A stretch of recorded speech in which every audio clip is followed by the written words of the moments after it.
Assalamualaikum warahmatullahi wabarakatuh. Halo Ananda mahasiswa sekalian, bertemu lagi dengan Bu Rahma.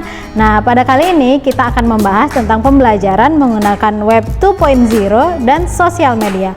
Ada 3 subtopik yang akan kita bahas. Yang pertama, strategi dan pendekatan dalam penggunaan Web 2.0 dan sosial media.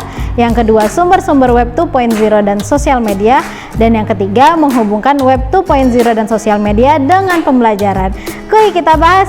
Yang pertama, strategi dan pendekatan dalam penggunaan Web 2.0 dan sosial media. Web 2.0 adalah nama yang digunakan untuk menyebutkan generasi kedua dari World Wide Web atau WWW. Web 2.0 sudah menggunakan fitur yang lebih interaktif dan dinamis, berbeda dengan versi sebelumnya yang masih statis. Kelebihan dari Web 2.0 ini adalah kemampuannya untuk mengajak orang berkolaborasi satu dengan yang lainnya. Caranya bisa dengan menggunakan platform blogging, website komunitas, media sosial, dan platform sejenisnya. Aplikasi Web 2.0 sering disebut sebagai web dengan berbagai kemampuan. Di antaranya yang pertama, kontribusi kolaboratif, yang kedua jejaring sosial, yang ketiga kombinasi. Nah, sebagian besar sumber Web 2.0 mampu melakukan 2 atau lebih fungsi yang tadi. Nah, Web 2.0 support untuk kontribusi kolaboratif, di mana memungkinkan untuk membuat situs dengan lebih dari 1 orang kontributor untuk membuat ataupun mengedit. Contohnya adalah Google Docs, Google Sheets, dan lain-lain. Nah, kita masuk ke jejaring sosial. Jejaring sosial adalah aplikasi-aplikasi berbasis web dan melalui seluler atau mobile seperti Facebook dan Twitter yang memungkinkan pengguna untuk berinteraksi, berkolaborasi, bersama-sama membuat, berbagi, menerbitkan informasi, ide, ataupun multimedia. Fokus dari jejaring sosial sendiri adalah dapat menjadi tempat pembelajaran, pekerjaan, atau urusan pribadi sebagaimana dibuat untuk mendekatkan teman dan juga keluarga. Nah, sub yang kedua yang akan kita bahas adalah sumber-sumber Web 2.0 dan sosial media. Berikut merupakan beberapa contoh dari Web 2.0 dan sosial media serta penggunaannya.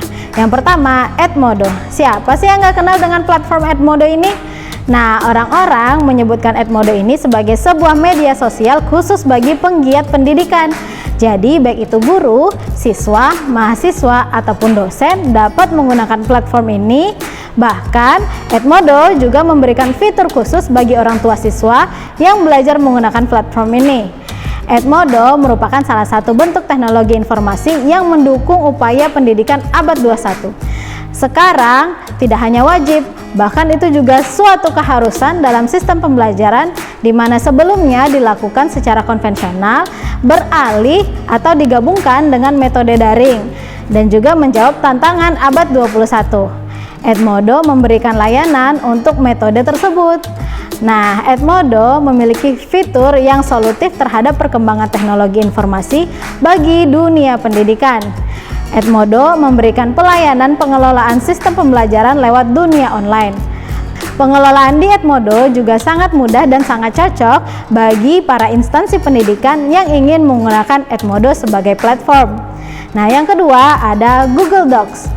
Google Docs adalah layanan pengolahan kata yang diberikan kepada pengguna Google secara gratis. Singkatnya, jika sudah familiar dengan Microsoft Word, maka Google Docs adalah versi lain yang memungkinkan pengguna untuk membuat, mengedit, dan membagikan dokumen tertulis secara online. Nah, Google Docs dapat digunakan untuk membuat berbagai macam dokumen penting, mulai dari catatan meeting, cover letter, proposal, dan masih banyak lagi.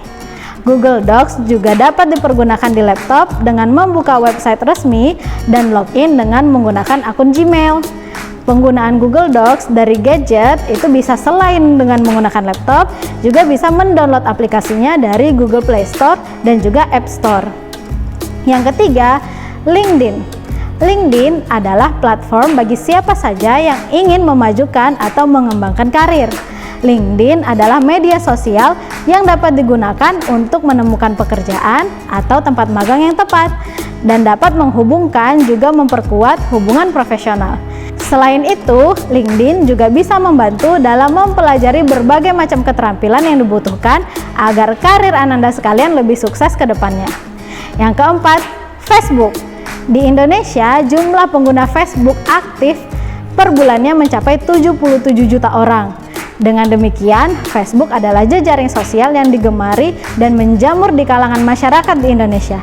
Facebook menawarkan berbagai fitur canggih yang belum pernah ada di sosial media sebelumnya. Selain dapat bertukar pesan, dengan Facebook, seseorang pengguna juga dapat menciptakan halaman pribadi, menambahkan teman, membuat dan mengupdate status, membagikan berbagai jenis konten, video call, dan masih banyak lagi. Selain itu, Facebook juga dilengkapi dengan alat privasi untuk membatasi siapa saja yang berhak melihat hal yang kita bagikan. Nah, dalam dunia pendidikan, Facebook bisa sangat membantu, terutama peranannya sebagai sebuah platform untuk menyampaikan suatu informasi.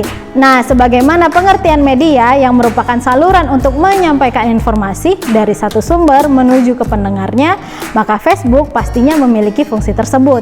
Nah, Facebook mampu menjaring guru dari berbagai tempat di berbagai belahan dunia.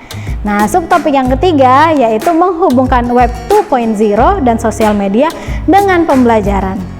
Web 2.0 mampu membuat siswa terhubung untuk saling bertukar ide, meningkatkan kemampuan inquiry, dan mencari berbagai informasi tambahan untuk kegiatan pembelajaran. Platform tersebut biasa disebut sebagai komunitas belajar, bekerja sama antar siswa, dan juga guru untuk meningkatkan kemungkinan kegiatan pembelajaran melalui dunia digital. Siswa mampu meningkatkan kemampuan berpikir kritis dan pemecahan masalah sambil bekerja sama dan berkomunikasi satu sama lainnya di luar ruangan kelas. Nah, peranan guru adalah untuk memaksimalkan pembelajaran yang dapat dilakukan oleh siswa dalam platform tersebut. Sebagai seorang guru, kita bisa mengajak siswa untuk melihat blog pendidikan milik orang lain atau membuat blog sendiri yang berfungsi untuk membantu dalam kegiatan pembelajaran. Nah, menggunakan blog seperti EduBlogs ataupun WordPress merupakan salah satu contohnya. Wiki juga memungkinkan guru dan siswa untuk membuat dan membagikan informasi online dan juga media dengan guru ataupun guru dan siswa.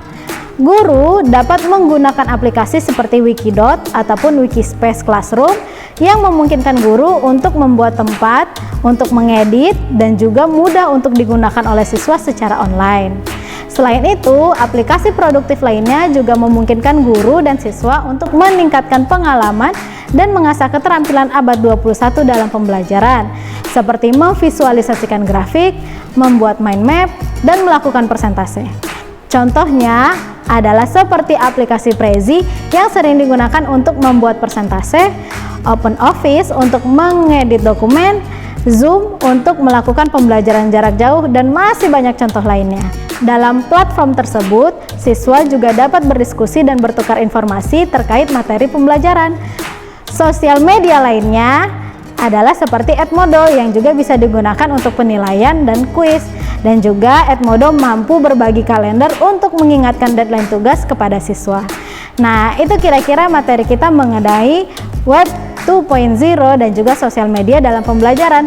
Semoga Ananda sekalian bisa mengaplikasikannya dalam kegiatan pembelajaran. Dan jangan lupa dibaca modulnya. Sampai jumpa lagi.